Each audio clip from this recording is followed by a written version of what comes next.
Hello, everybody, and welcome back to Car Wash Magazine Live.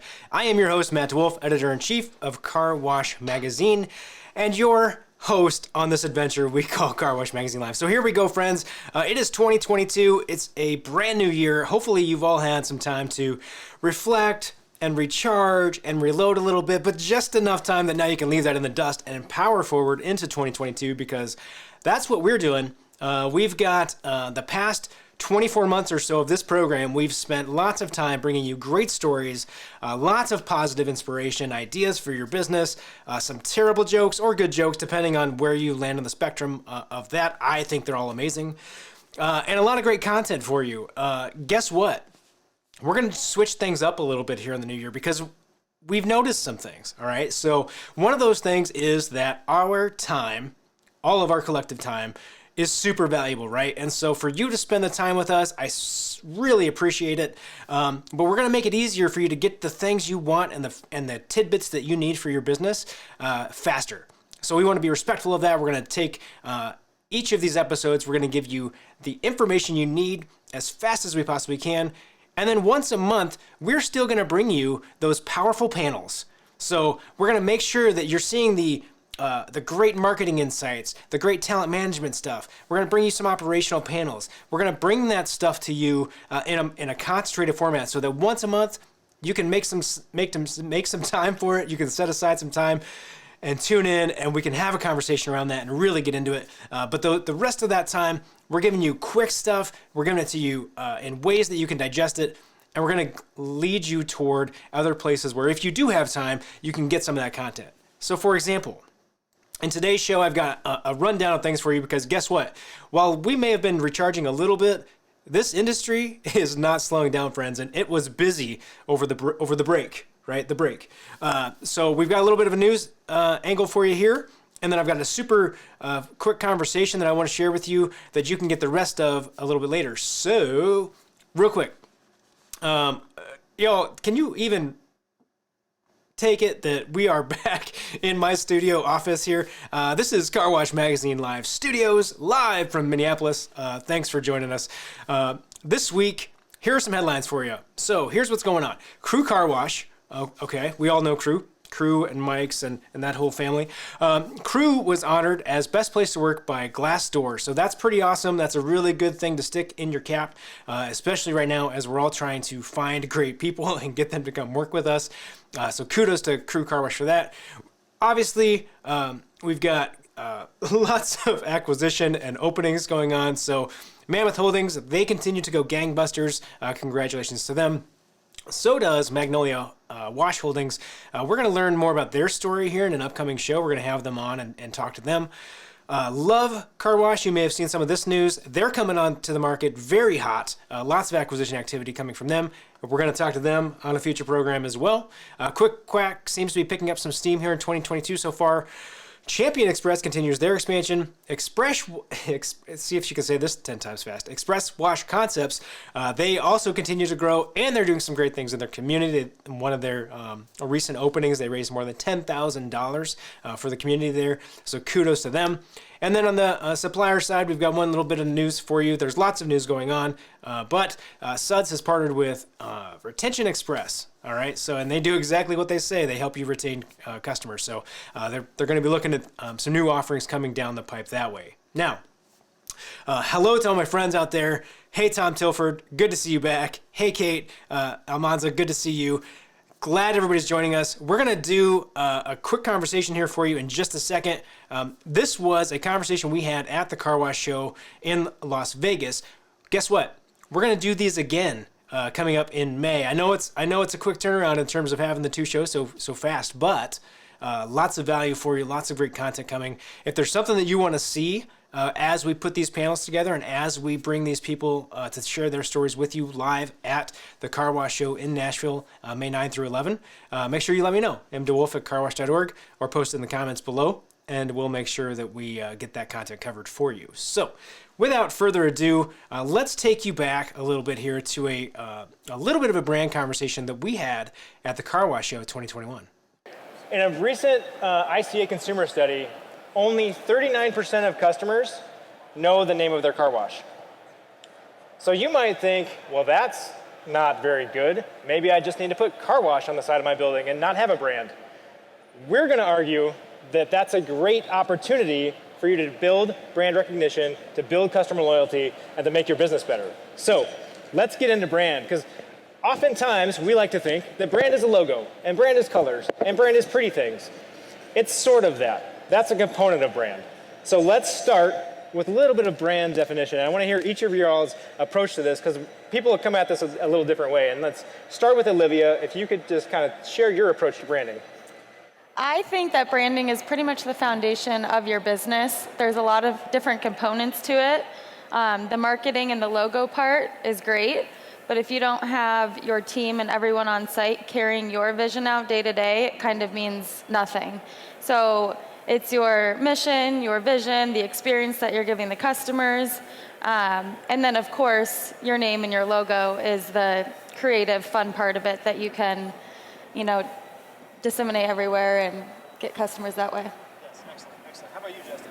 Yeah, so I think the kind of the brand and the logo and all the stuff that's more visual is just kind of a physical manifestation of the root of what branding really is, and that I think it's your culture. I think it just goes back to who you are as a company, how you treat people, and so yeah, I think it is an important distinction to note though that it's not that marketing and branding are different, right? So marketing is the activity, PR, social media, advertising, all the stuff that goes into it that you're trying to persuade someone to take an action on something, right? That's marketing.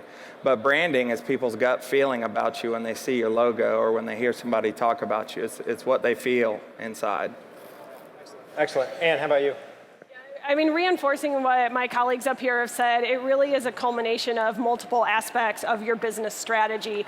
So when you're approaching your brand, and if you're really starting out and building that, it's what do you want to put out into the community that you can sustain for a long time? This needs to be something that it becomes the DNA of your organization that you can even use to make decisions, business decisions about. So as they said, it's how do you want people to feel? How do you want your employees to feel, your customers to feel? And those kinds of things really help you understand what it is you're trying to articulate with that brand that you're putting out there for people to see, feel, and again, even down to your employees. So there's the fun part, the trade dress, how it looks. That's the logo, the graphics, all those components. But that really is a changing part. And your brand, because you can evolve that over time, but the brand itself really needs to be something that you can come back to as your touchstone for the longevity of your business. And the thing with brand is, right, like, it's how you show up every day. I mean, it's pretty simple. How do you show up every day? Are you consistent in what you do? Are you consistent in the experience you provide? And are you showing up in a way that reflects those values that you put in that pamphlet that you give to the new employees, and you say, this is what we're all about? Are you all about that? And are you showing up like that every day? So that's really the crux of it. I want to get into a little bit about who cares? Why does it matter? Like, why do we need brands? 39% of customers will remember the name of their wash. I'm going to put car wash on it. Anne, you want to start? The answer to who cares is your customer does. Even if we're in a situation where maybe 39% remember a car wash brand, your consumers are making choices every day on where to spend their discretionary income. And if it comes down to the car wash on the corner of First and Main or Soapy Joe's, we want them to come to Soapy Joe's because there's a third choice, which is I'm not getting a car wash today. And they could decide to spend that on a latte at Starbucks because they know that experience. So we think brand is incredibly important as it is something that in the backplane of consumers' mind is really fueling their choices on how they spend their day, their money, and we want that experience to come through, and we want to be that choice. Excellent. Justin, how about you? Hopefully you guys care. I care. Hopefully we all care about our brand because you cannot outmarket a bad brand, right? You can have some flash in the pan sales stuff that's nice right now and puts a little money in the bank. But if you're trying to build something long term, which I think a lot of the people with the quality of our industry are trying to build something big, I don't think you can do that without a strong brand. I don't know if now is a good time to talk about Ritz-Carlton, but I really want to talk about Ritz-Carlton. So Ritz-Carlton is a little bit of my brand crush. All right, so they spend $0 on marketing every year. but they're one of the most recognizable luxury hotel brands in the world, right? And so if you get to thinking about that, it's really absurd. Like they do not advertise their hotel at all, because I advertise right now sitting on this stage for their brand right now, you know, because I've stayed one time, but I'll never forget it. It was one of the best experiences. And so, yeah, they spend $0 on marketing, but what they do is they make their customers feel known, right? And so they remember their preferences. When they come back, they remember that somebody likes the sheets turned down beforehand, or they remember that they like this kind of drink when they checked in, or whatever it might be. They remember those things. And also they try to make you feel like family. And so they make you feel like you're at home as much as possible. And so I just think they've done an incredible job of spending $0 and making a lot of dollars. Yeah, well, it's like paying attention to all the little details of the experience, which is what we're all trying to do with our washes. We want to make sure that the customer's having a great experience, and the Ritz is like this, right? They're really great at service. You've also got brands like Marriott, also really great at service in general. But I mean, these brands, they have a smell. Like, they literally manufactured a scent that is the Marriott scent. So it's the whole package. So, okay, let's come down to Alivia here. Tell me, why does it matter for you? Who cares? Well, first off, it comes from, ownership. You have to care the most because the customers will see that. It goes you, your employees. If customers can sense that there's something off there and neither of those people are happy, then they're not going to be happy. You should treat them, like your friend or anyone else that you would, and they're just going to buy into the brand. They don't want to be, told things that they don't understand about the car wash lingo that we use.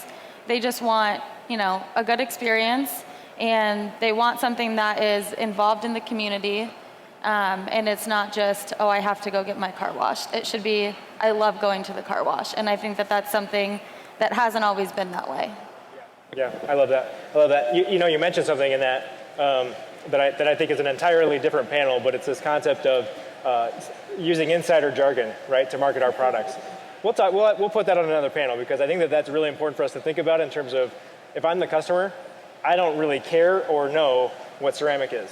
So you don't need to tell me that. You don't need to educate me on ceramic. You need to call it something really simple that I understand, like Super Shine. Oh, all right, that's cool. I'll buy that. So anyway, I digress.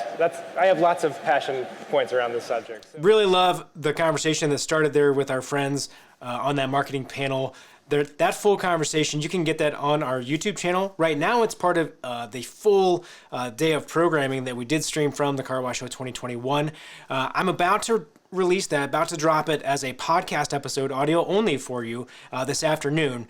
So if you're subscribing to Car Wash the Podcast, wherever you consume that content, you can get that audio version of the full conversation to enlighten yourself later this afternoon. So be on the lookout for that. That's going to be a typical model for us. We're going to put a lot of stuff into the podcast for you so you can really dive deep if you want to. And we're going to bring you highlights on this program to make sure that you can take some things and take them right back to your business right away. So I hope you guys and gals out there got something that was helpful out of that brief conversation. We're back as 2022.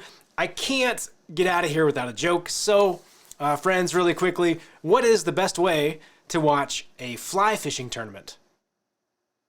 A live stream. Hey, there you go, friends. Take that into the weekend with you. And as always, when you're out there, there's just one thing that you've got to do, and that is keep it clean.